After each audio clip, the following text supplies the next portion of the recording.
ain't like it.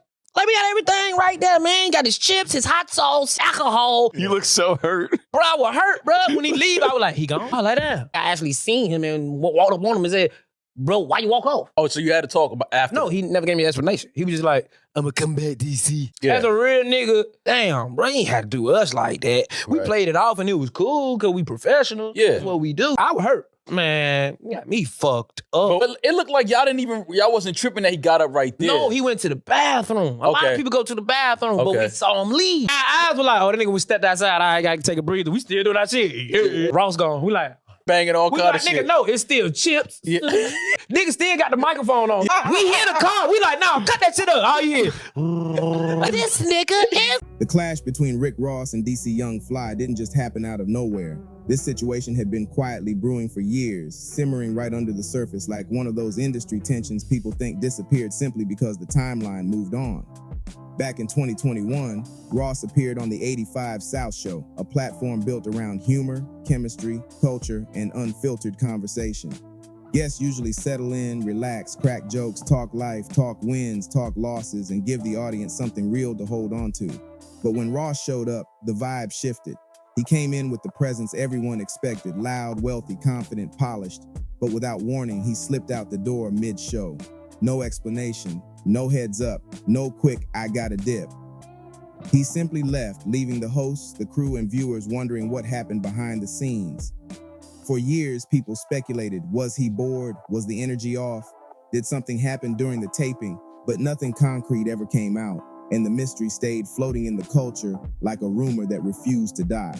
And then did a podcast, a white podcast. You sat your for almost 2 hours and didn't leave. And you talk. And the white folk asked you, was you a professional officer? Yeah. We would have never asked you that, nigga. We got respect for you. Right. And you sat right there and you answered that question so eloquently, like it wasn't even disrespectful. And then I get to sit back and watch that. And what's the difference between them and us? Okay. Now I feel disrespect. Right. Don't do us like that. Fast forward to the present, and the old moment resurfaced when DC Young Fly and his team spoke about it publicly. Not with disrespect, not with wild accusations, but with straight honesty. They said the walk-off felt strange, felt unexpected, and felt like something that deserved clarity. Once that conversation hit the internet again, people started asking the same question they asked years ago. Why did Ross leave like that? That simple question turned into a wildfire. Instead of letting it fade, Ross stepped forward and delivered his version. He said he showed up for free, showed love, arrived early, and didn't mean disrespect. His tone made it sound like he felt underappreciated, like the conversations online downplayed his effort. That response didn't calm things down. It amplified them.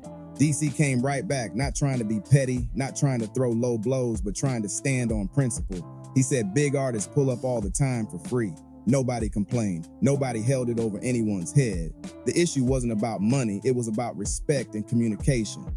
When Ross doubled down talking about what he wore, who he is, what status he holds, DC turned that into a sharp rebuttal, joking that he should buy the same outfit so he could show his kid what a sudden exit looks like. The tone wasn't hateful, it was sharp, comedic, and real. This opened the door to a bigger discussion about how artists and platforms interact and how simple moments can leave long shadows when clarity never comes. Suddenly, what had once been a small, unexplained moment became a full confrontation, fueled by pride, public perception, and the pressure of being icons in different lanes.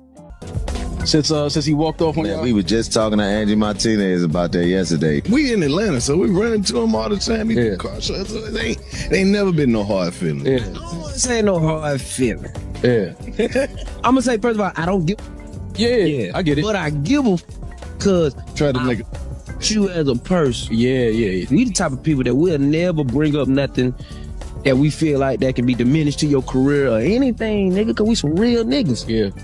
The moment you leave out.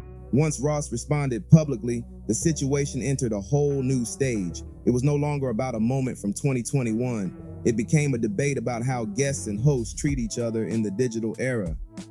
Ross framed his walk-off as a scheduling issue. He claimed he had multiple interviews lined up and needed to move quickly. He emphasized showing up early, being respectful, and not charging the platform a dime. It was clear he wanted people to understand his value and the fact that he didn't have to be there at all. But by repeating how he came for free, he unintentionally shifted the narrative. Instead of making himself look generous, it made people question whether he felt the show wasn't worthy of his time. DC picked up on that immediately, saying countless legends had pulled up to that same platform, sat down, stayed the full time, and didn't ask for anything in return. To him, being there wasn't a favor. It was a moment of respect for the culture. That clashing perspective is where everything exploded. Social media turned the situation into a battleground. Some defended Ross, saying celebrities juggle tight schedules and sometimes need to step out. No explanation needed. Others backed DC, saying walking off without a word is never the move, especially in a space built on mutual respect. Clips of Ross talking by his pool, dropping lines about the jacket he wore, the energy he brought, the loyalty he showed began circulating everywhere. Meanwhile, DC's video response spread even faster, filled with humor, confidence, and that signature delivery that made people stop and listen. He didn't scream, he didn't insult, he simply broke the situation down with honesty and style. That balance between comedy and seriousness is what got everyone talking. People began analyzing the dynamic between old school industry giants and new era entertainment leaders. Ross represents the classic superstar image, grand entrances, luxury statements, legendary status. DC represents this generation's raw, unfiltered, community-based platforms that prioritize authenticity over image.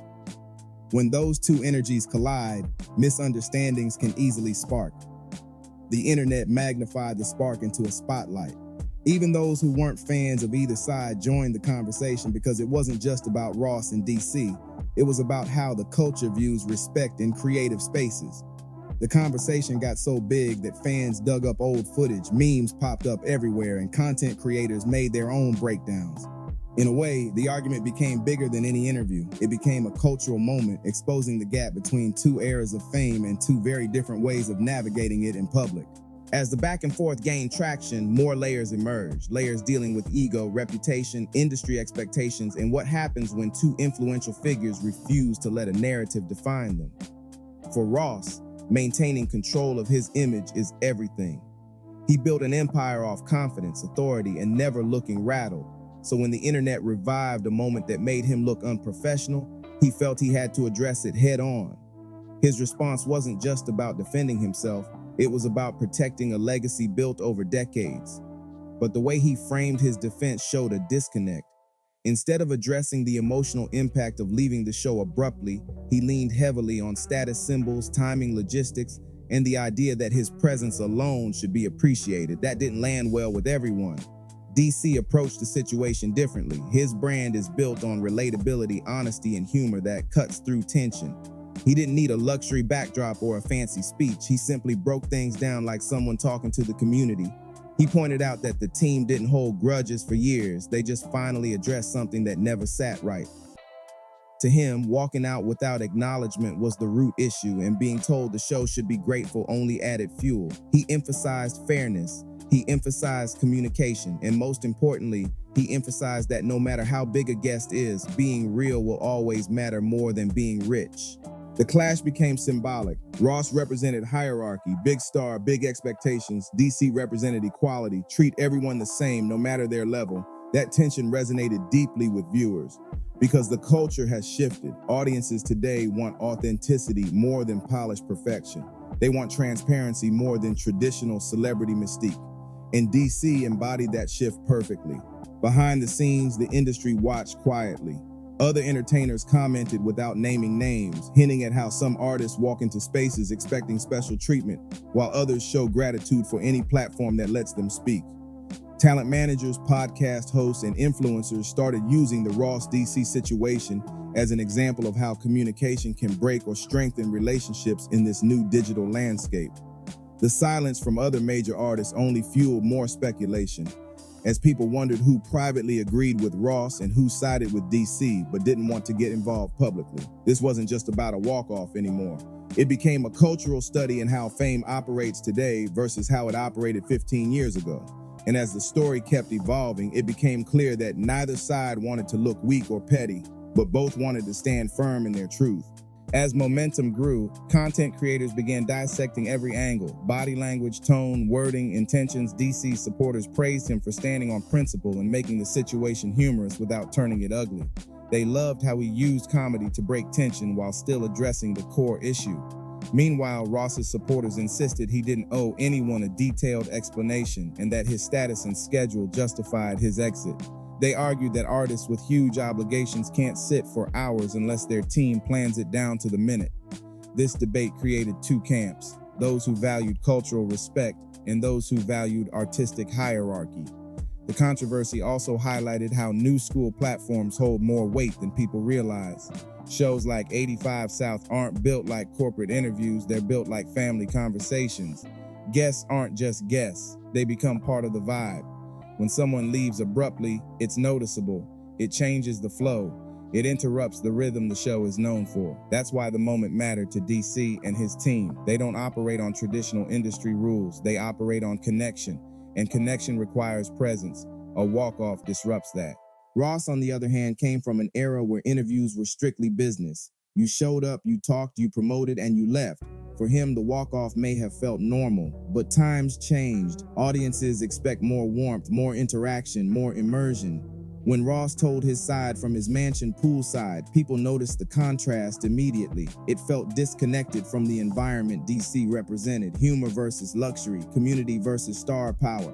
Both powerful, both respected, but worlds apart. The online commentary intensified when DC questioned why Ross needed to highlight doing the show for free. That one part of the conversation hit the hardest for many viewers because it implied the show should feel grateful for his presence. That mindset doesn't align with how modern creators view themselves. Platforms today are powerful, not because of celebrity guests, but because of the community behind them. DC made that clear when he responded with confidence and clarity, showing that the show didn't need validation from any celebrity, regardless of status. By this point, the situation turned into a major cultural checkpoint. It wasn't about drama anymore. It was a reminder of how quickly misunderstandings can escalate when pride gets involved. And even though the whole world watched the exchange unfold online, the deeper meaning was about how respect needs to evolve with the times. As the dust settled, the industry began reflecting on the bigger message hidden inside the back and forth. The Ross and DC situation reminded everyone that communication matters more than ever. When artists and platforms cross paths today, the interaction reaches millions instantly. There's no private room to correct misunderstandings before the public sees them. Every moment becomes a storyline. Every reaction becomes a headline. That's why even a simple, sudden exit from a show 3 years ago exploded the moment it resurfaced online. It wasn't just remembered, it was reinterpreted under a new cultural lens. People started revisiting how different celebrities treat different platforms. Some artists walk into smaller spaces with humility, cracking jokes and blending in like regular people. Others step in with star-level expectations, focusing on time, image, and control. Neither approach is wrong. It just means both sides must understand each other. Ross thought showing up early and doing the show for free was enough to earn grace. DC felt staying until the end, or at least explaining the exit, was the respectful thing to do. That difference in values is what created the explosion. In the end, the exchange pushed the culture into an important conversation about evolution. The entertainment world isn't the same as it was a decade ago. Independent platforms hold as much power as legacy TV networks. Comedic spaces carry as much influence as traditional radio interviews. And the communities supporting these platforms expect unity, not hierarchy. They want collaborations built on authenticity, not status or ego. They want personalities who show up fully, not halfway. DC embodied that. Ross defended what he believed was professionalism. Both stood firm. But the situation exposed how easily two respected figures can clash when their styles come from different eras. As the timeline moved forward, many hoped both sides would eventually link up again, clear the air, and turn the tension into a powerful cultural moment. Whether that happens or not, the story already delivered a valuable lesson. In today's entertainment landscape, communication and connection are just as important as fame and status. One misunderstood moment can turn into a full-blown debate because audiences now control the narrative as much as the artists do. And with that, this chapter in the culture stands as one of the most unexpected clashes of the year. Humor versus luxury, community versus hierarchy, new school versus old school. A simple walk-off turned into a nationwide conversation. And it shows how quickly things can heat up when two influential forces stand their ground. If this breakdown kept you locked in from start to finish, make sure to like and subscribe for more deep dives just like this.